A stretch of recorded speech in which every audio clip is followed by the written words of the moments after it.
Carmen Montón, muy buenos días desde Washington, en tu caso, embajadora observadora permanente de España para la Organización de Estados Americanos, OEA. Cuesta decirlo, pero menudo cargo. ¿Qué tal estás? Bueno, un placer estar con vosotros y con vosotras. Carmen Montón, como sabe la gente, ha sido ministra de Sanidad, consellera valenciana de Sanidad también, concejala, secretaria de Igualdad en la Ejecutiva del PSOE. Pero bueno, sobre todo para el tema que nos ocupa, que es el aniversario de los 15 años de la ley llamada de matrimonio igualitario, fue la diputada ponente de esa ley, la ley 13/2005 de 1 de julio, por la que se modificó el Código Civil para garantizar el derecho de todas las personas al matrimonio, independientemente de su orientación sexual, llamada también matrimonio, como decía, ley de matrimonio igualitario. Cuando echas la vista atrás, ahora que se cumplen 15 años, ¿qué piensas? Bueno, yo siento sobre todo orgullo porque fue una ley muy valiente. Fue una ley muy valiente que abrió camino a los demás países que tendrían que venir a continuación, que hizo historia y que además yo creo que fue un estallido de felicidad, porque de lo que estábamos hablando era de la felicidad de muchas personas que en ese momento, el 3 de julio que entra en vigor, dejaron de ser ciudadanos o ciudadanas de segunda por amor y se eliminó esa parte de homofobia que existía en la legislación en materia de matrimonio. Así que cuando echo la vista atrás, mucho orgullo, reconocimiento y mucha valentía por parte del gobierno de Zapatero, de aquella primera legislatura que creo que será recordada como una legislatura muy valiente de grandes avances sociales y también por mucho reconocimiento por las personas que lo hicieron posible, por los activistas, ¿no? Que al final dimos el último paso en la política, pero había un caldo de cultivo importante. ¿Hubo algún momento en que creyeras que la ley no iba a salir? Porque al final el PSOE, el Partido Socialista, gobernaba en minoría, no tenía los apoyos parlamentarios, incluso había divisiones entre los propios partidos, incluido el Partido Popular. ¿Qué pasó para conseguir todo ese apoyo para una ley tan vanguardista? Pues esta ley es cierto que fue un camino difícil, no fue un camino de rosas. Efectivamente, necesitábamos 176 votos y lo tengo memorizado porque era la cifra con la que me levantaba y me acostaba todos los días. El contexto era muy bronco. Aznar había perdido las elecciones en 2004, veníamos de retirar las tropas de la guerra de Irak, en la calle con Aznar había privatizaciones y había manifestaciones estudiantiles, se había gestionado de aquella manera perversa el atentado del 11M, todo eso era la España de aquel momento. La Iglesia consideró que tenía que ponerse al frente de la parte contraria a conseguir los derechos igualitarios y el Partido Popular no solamente hizo discursos, sino que hizo cuestiones tan fuertes como el veto en el Senado, que para levantarlo hacía falta una mayoría absoluta y superar esos 176 votos. Y la verdad es que al final tuvimos 187 votos, votó todo el PSOE, votó parte del grupo mixto, la Bordeta yo creo que es de justicia recordarlo, el BNG, Izquierda Verde, RC, PNV estuvo en el matrimonio igualitario, Coalición Canaria, 2 diputados de Convergencia, porque Unión no quería saber de esto nada y también lo combatía con saña, UPyD de aquel entonces no estuvo tampoco, el PP no estuvo y quien sí que estuvo de manera anecdótica como verso suelto fue Celia Villalobos. Y todo eso al final consiguió 187 diputados y diputadas y sacar hacia adelante la ley y superar el veto en el Senado, porque como bien decías, no teníamos mayoría absoluta, el Senado estaba controlado por el Partido Popular. Eso que ahora a lo mejor no nos parece tan extraño, en aquel momento era una realidad inédita y esta ley era la suma de muchas primeras veces que nos estábamos encontrando estas cuestiones.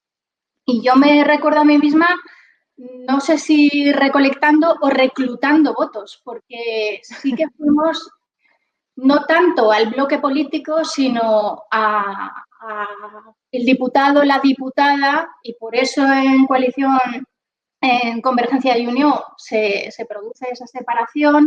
Fuimos buscando uno a uno intentar llegar a esa mayoría que era necesaria para sacar la ley. Y bueno, ahí hicimos pues un curso de diplomacia parlamentaria acelerado, ¿no? Y de tejer redes muy, muy importante.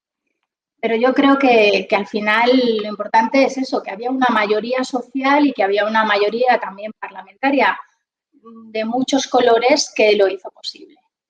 De todas formas, alguna vez tú y yo hemos hablado de las dificultades que hubo incluso y de las resistencias que hubo dentro del propio Partido Socialista. Yo creo que realmente esas son las más difíciles de gestionar muchas veces, ¿no? Porque no sabes muy bien por qué y de dónde te vienen. Cuéntanos cómo fueron esas resistencias ahora que ya hablamos a 15 años vista. A 15 años pasados, claro. Es mi primera vez que no solamente me ocupaba, que podía hacer una intervención tan importante en el Congreso de los Diputados, sino que era la responsable de llevar hacia adelante una ley. Mi peso político era ciertamente leve.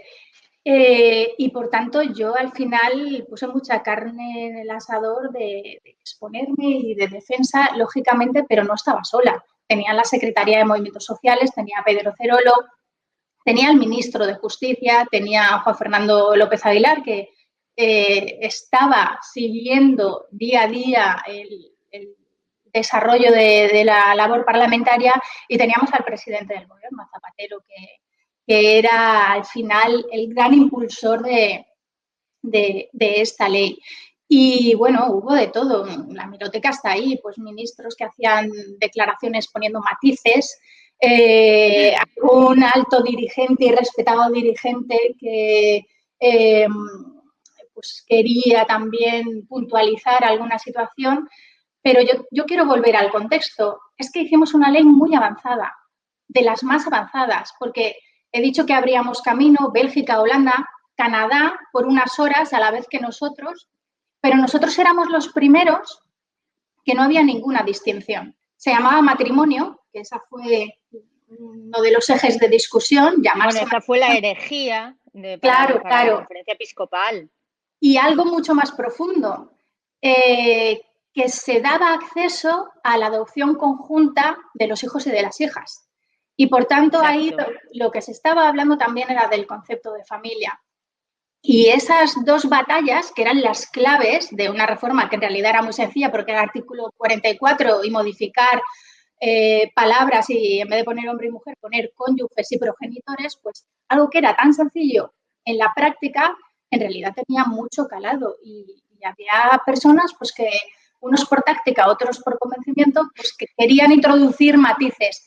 Pero si lo hacíamos, lo teníamos que hacer bien, y yo creo que estábamos en la situación óptima para hacerlo como lo hicimos. Y además, creo que gracias a hacerlo de esa manera completa, sin ninguna diferencia, España aún hoy es referente. España aún hoy lidera los avances y la defensa de los derechos LGTBI, y a nivel internacional así es reconocido.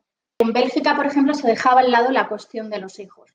Y yo creo que esa es una batalla muy importante que aquí se dio y que se conquistó. Y así que, bueno, no era solamente algo cosmético, sino que era algo profundo y de reconocer y proteger las familias de las personas homosexuales. La presión conservadora, lo decías tú antes, fue fortísima, ¿no? El PSOE en minoría, la conferencia episcopal en la calle con Rocco Varela en cabeza, Rajoy detrás de las pancartas, como lo habían hecho también y lo volvieron a hacer con la ley del aborto, ¿no? Después había foros de ultraderecha, como has oído, el foro de la familia, que fueron el germen de lo que ahora es Vox. Luego hablaremos de ello, haciendo una campaña durísima, medios de comunicación a degüello contra Zapatero y contra su equipo, entre los que estabas ¿Flaqueasteis en algún momento? ¿Tú sentiste que el presidente del gobierno, José Luis Rodríguez Zapatero, pensó en tirar la toalla alguna vez? Porque yo recuerdo aquella época terrible, terrible con respecto a toda la metralla conservadora que se concentró contra esta ley. Fue muy dura y además se empleaban argumentos muy descalificativos. Se hablaba incluso de zoofilia en la tribuna del Congreso de los Diputados. He oído yo hablar en el contexto de esta ley. Fue brutal. Yo creo que Zapatero fue el factor decisivo. Zapatero tuvo el empeño y nos dejó hacer. Nos dejó hacer y nos respaldó en el momento que necesitábamos que se nos respaldara. Y por tanto, nunca pensé, no sé si es que era muy joven y tenía ese punto de inconsciencia, pero nunca pensé que no iba a salir hacia adelante. Y con Pedro Cerolo, con el cual prácticamente todos los días y con su equipo de la Secretaría trabajaba, tampoco consideramos nunca esa posibilidad. Sabíamos que era un momento histórico, que había que jugarlo bien, sabíamos que había muchas dificultades, que había que reclutar mucho voto en el Congreso, pero creo que lo hicimos y lo hicimos quizá porque era una ley de muchas primeras veces, ¿no? La primera legislatura Zapatero, la primera vez que Pedro Cerolo estaba en la Ejecutiva, la primera ley que yo llevaba hacia adelante, la primera vez que se reconocía con el mismo nombre y con la adopción una ley de estas características. Eran tantas primeras veces que un poco íbamos nosotros encontrando el camino. Y luego es un camino que lo han seguido otros países y tenemos que estar muy orgullosos, pero nunca pensé que no lo conseguiríamos. Hablemos del día D, el día del debate parlamentario para la aprobación de la ley, que además era tu primer debate parlamentario. Sí. O sea, yo imagino que irías con valeriana en vena o algo así para tranquilizarte, porque no puedo imaginarme el papel. O quizá fue ese empujón que llamas tú de primeras veces lo que te hizo, no sé, yo es que no me puedo imaginar los nervios en ese momento. No puedo abarcarlos.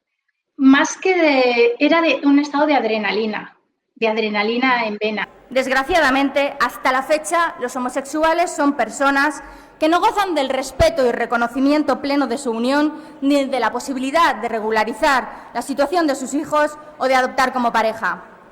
Comprendan que el derecho al matrimonio y a llamarse matrimonio es un derecho de todos, sin distinción, y en democracia no puede ser un privilegio de unos con exclusión de otros. Al final, la intervención, siendo importante y siendo lo que queda en el diario de sesiones, no era la máxima preocupación que yo en aquel momento tenía. Yo tenía la preocupación de contar los votos, de medir las palabras para que todo el mundo se sintiera dentro de la consecución, de cuidar a los activistas que estaban, la verdad, haciendo un ejercicio de pedagogía y de no entrar al trapo de la miseria de los argumentos que se les echaban encima, muy importante. Entonces, yo subí y lo viví como un estado de adrenalina, de hay que seguir hacia adelante, hay que sacarlo hacia adelante, y ese día la verdad es que fue muy, muy bonito, porque las palabras que al final se estaban diciendo en la tribuna eran familia, amor, respeto, felicidad, igualdad. Zapatero dijo, estamos haciendo un país más decente. Estamos construyendo un país más decente, porque una sociedad decente es aquella que no humilla a sus miembros. Y yo creo que eso era el trasfondo. Y la tribuna de invitados, yo creo que nunca he visto personas más felices en esa tribuna. Que cuando terminó Zapatero su discurso, que es de las pocas veces que ha subido a la tribuna para la finalización de un proceso de ley. Sí, dígame. Quería hacer una intervención, señor presidente. ¿En base a qué?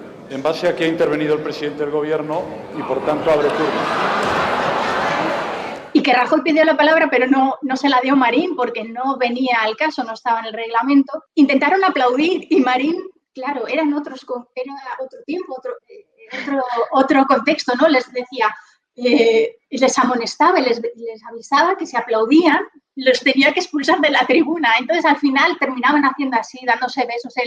Aquel día fue un día muy, muy emocionante. Y yo me quedo también pues, con la cara de felicidad de Pedro, con ese beso que le estampa a Juan Fernando López Aguilar en la escalinata del Congreso, que fue portada de todos los periódicos, de la satisfacción también del propio ministro, del propio grupo parlamentario, y un símbolo, la bandera española cosida junto a la bandera arcoíris.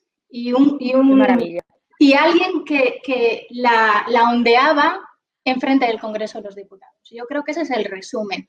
La bandera española unida a la bandera arcoíris. Y debemos intentar que esa unión no nos la rompan, porque yo creo que simboliza igualdad. Simboliza igualdad. Absolutamente. Más allá Háblanos del papel de Pedro Cerolo, cómo vivió todos esos días, porque me habría gustado tenerlo aquí contigo, la verdad.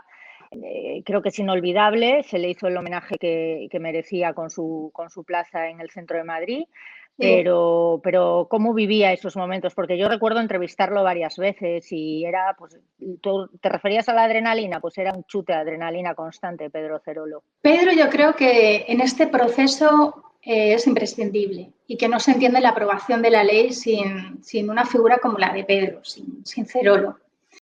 Quien me convenció para hacer esa ley de la que nos sentimos tan orgullosos, que es la de matrimonio homosexual, fue Pedro Cerolo.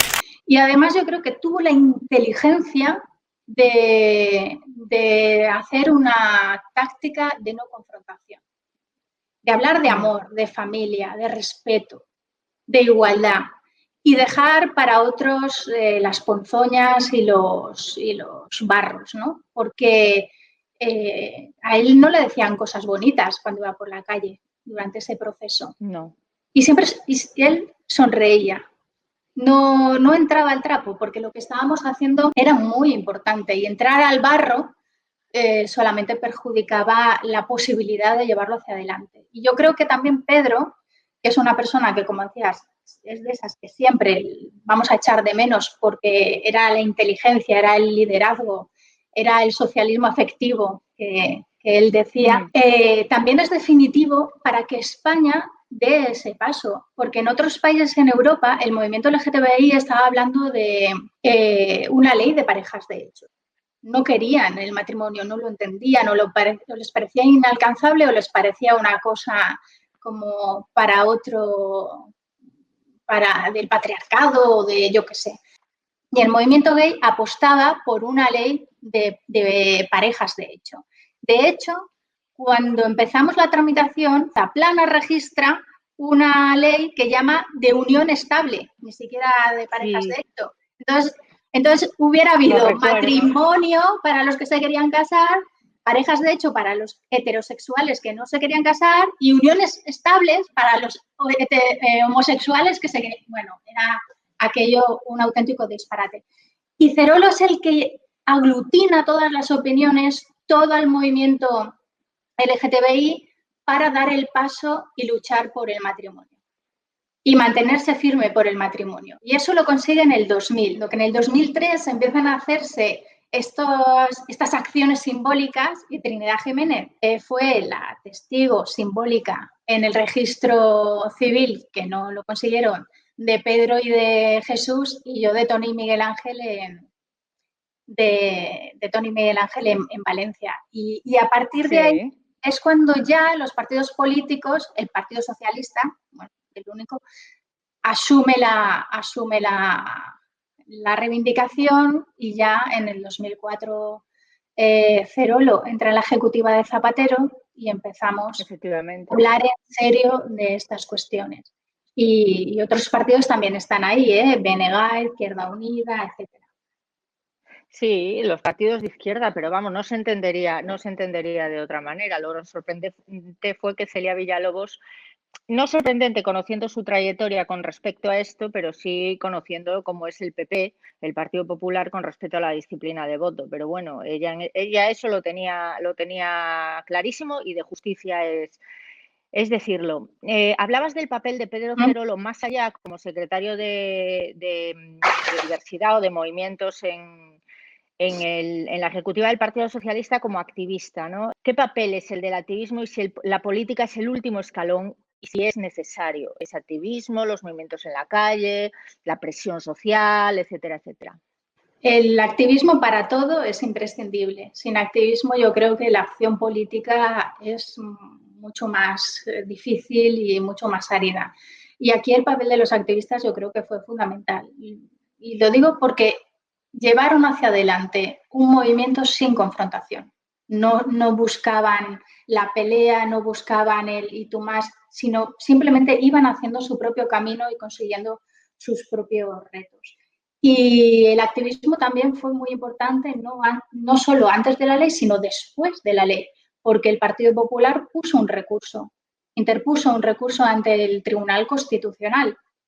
A pesar de que luego se han casado muchos de ellos, como ya dije en el discurso, e incluso Rajoy ha ido a las bodas de esas personas que han celebrado su felicidad y su igualdad, ese recurso ante el Tribunal Constitucional estuvo ahí 7 años. Y en todo ese tiempo, los activistas se casaron. Y creo que nunca, no ha habido periodo de mi vida que haya acudido a más bodas que en ese. Y se casaron un doble ejercicio de amor y un doble ejercicio de activismo. Porque también, imagínate, anular el matrimonio de cuántas personas hubiera sido posible. Esto no hubiera tenido precedentes. Quizá hubo algo en la Guerra Civil cuando se anularon los matrimonios civiles, que no eran eclesiásticos. Sí. Pero esto en democracia no hubiera podido ser posible. Es impensable, era impensable. Entonces, también jugaron un importante papel después de la aprobación de la ley, consolidando esas bodas y además las primeras eran de gente como muy mayor, era gente muy mayor que ponía el broche de oro a una larga vida en pareja. Y la verdad es que eso también es muy emocionante, ver cómo personas mayores a esa edad salían del armario oficialmente y se casaban y reunían a las familias. Bueno, tremendo. Eso yo creo que fue un gran avance social. Claro, con la represión que vivieron además durante la dictadura y bueno, con la estigmatización que vivieron incluso en democracia, me gustaría saber que el mismo día, ese 1 de julio de 2005, aparte del estallido en la calle y yo creo que emoción general, ¿no? De partidarios y detractores, ¿cómo celebrasteis? ¿Qué recuerdas? Fue abrumador porque claro, el jueves había salido en todas las televisiones, en todas las radios y en todos los periódicos nuestra foto en la escalinata, un fragmento de las intervenciones, con lo cual yo, que tenía 29 años y que era una diputada recién llegada, en el ambiente de Madrid pre-orgullo, que estaba a 2 días de celebrarse la manifestación, sí era reconocida. Y entonces, cuando ves desconocidos que te tiran besos, que se te hacen fotos, que te dan las gracias, que se abrazan, y cuando íbamos juntos, Pedro y yo, por la calle esos días, porque el viernes, el sábado, el domingo, asistimos a mucha actividad de prensa y de actos y de encuentros, pues es que lo que encontrabas eran personas emocionadas, que lloraban. Yo recuerdo una madre que se me abrazó porque veía a sus hijos ya, a su hijo que ya podía ser feliz. Entonces, esa empatía con esa madre que se te abraza y que te da las gracias y dale gracias al presidente.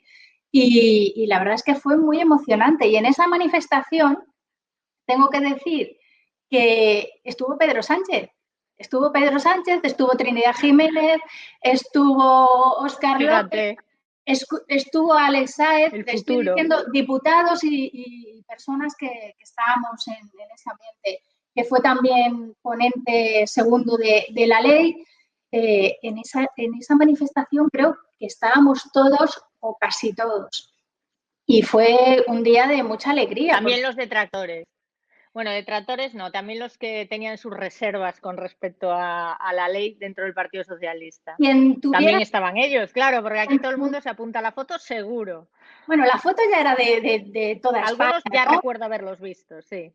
La foto ya era de toda España, pero claro que sí, porque yo creo que se demostró que lo que estábamos ganando era infinitamente mayor de aquello que supuestamente se hubiera podido perder. Pero bueno, fundamentalmente fue la presión de la derecha, pero de la Iglesia, que no tuvo precedentes una manifestación como la que hicieron la primera vez, ¿no? En eso de las primeras veces, la primera vez que la Iglesia convocaba una manifestación y no fue pequeña. Entonces, bueno, yo entiendo que cada uno podía hacer sus evaluaciones, pero desde luego la evaluación de ese día, del 3 de julio, manifestación del orgullo, les quitó a todos las dudas. ¿Y ahora cómo lo ves?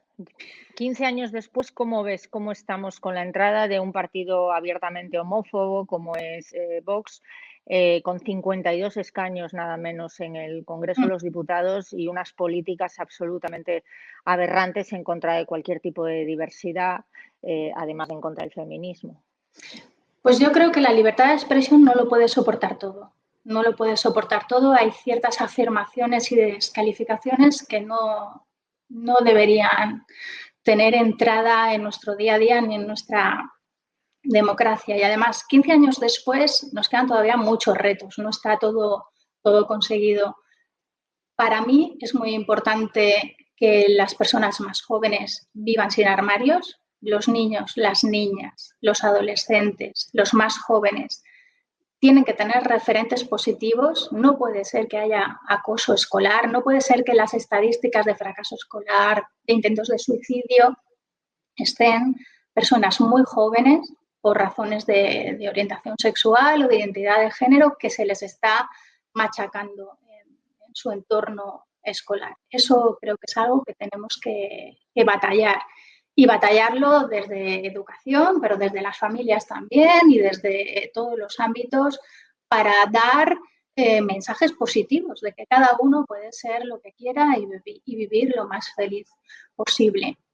Y luego la agenda internacional, porque el fenómeno de Vox está en un contexto internacional. Desgraciadamente, sí. Y todavía la pena de muerte existe en muchos países para las personas homosexuales y transexuales y todavía se castiga y se persigue en el Código Penal en muchos otros. Entonces, creo que debe haber una estrategia de los países avanzados y los países igualitarios para arrastrar o para abrir una senda de eliminar la homofobia de las legislaciones a nivel internacional. Y funcionar pues el asilo y funcionar la denuncia y funcionar tantas cuestiones que España está haciendo y que va a seguir haciendo. Me preocupa además, bueno, tú lo habrás seguido desde ahí también, el debate que existe ahora en el feminismo con respecto a la ley que quiere aprobar el Ministerio de Igualdad, la llamada ley trans, sobre la protección jurídica de las personas transexuales, que pretende la libre determinación de la identidad de género, a la que se opone el PSOE. O se opone en esos términos o se opone porque no considera que esta libre determinación deba ir tan allá como pretende el Ministerio de Igualdad. Tú conoces muy bien ese tema también y me gustaría saber qué opinas. Yo en el 2007 fui también la ponente de la Ley de Identidad de Género, que claro, eran otros tiempos y no estaba ni despatologizada, sí. Exacto, la transexualidad. Pero recuerdo perfectamente el espíritu de las personas que trabajamos ahí, donde también estuvo Pedro Cerolo y donde también estuvo Juan Fernando López Aguilar. Y el espíritu era que toda persona o que las personas transexuales pudieran llevar hacia adelante su proyecto de vida sin discriminación y viviendo de la manera con plena ciudadanía. Y ese yo creo que es el espíritu que hay que hacer. creo que en un contexto negacionista como el que estamos viviendo de la extrema derecha, donde niega la violencia de género, donde se niega la discriminación de las mujeres, en un contexto negacionista de la desigualdad y la discriminación que sufrimos las mujeres, no es bueno que haya ciertos debates que, como tú dices, a mí me resultan estériles. Yo creo que nacer niña en el planeta no es neutro, tiene una carga y una carga negativa de discriminación, que incluso a veces es de violencia en muchas circunstancias, violencia de género, violencia sexual, violaciones, etcétera. Y no, es una parte que no podemos oscurecer, porque si la oscurecemos, esa carga negativa que hay en muchas partes del planeta, por no decir en todas, con el nacimiento de una niña, pues a lo mejor estamos perdiendo también el impulso para conseguir la igualdad. En todo caso, yo creo que no debemos perder el propósito, y el propósito es común. No siempre vamos a estar de acuerdo en todo, es evidente. Hay tantas opiniones como personas, y más si nos metemos dentro de los partidos políticos. Yo sigo el discurso de Carmen Calvo y creo además que no es necesario estar siempre de acuerdo en todo. No hace falta estar de acuerdo en todo, pero lo que sí que es necesario, lo que sí que hace falta es no perder el propósito. Un propósito que creo que es un propósito común de todo el movimiento feminista, del gobierno, y que es alcanzar la igualdad. La igualdad para ejercerla con plena ciudadanía para todas las personas, y la igualdad entre hombres y mujeres, que es una batalla también que tenemos que seguir dando. Estoy de acuerdo con eso, porque la verdad es que nada agradaría más a la ultraderecha que el movimiento feminista se dinamitara desde dentro. Siempre lo digo y me preocupan mucho las posiciones maximalistas que estoy viendo en redes sociales y que estoy viendo en determinados medios de comunicación también.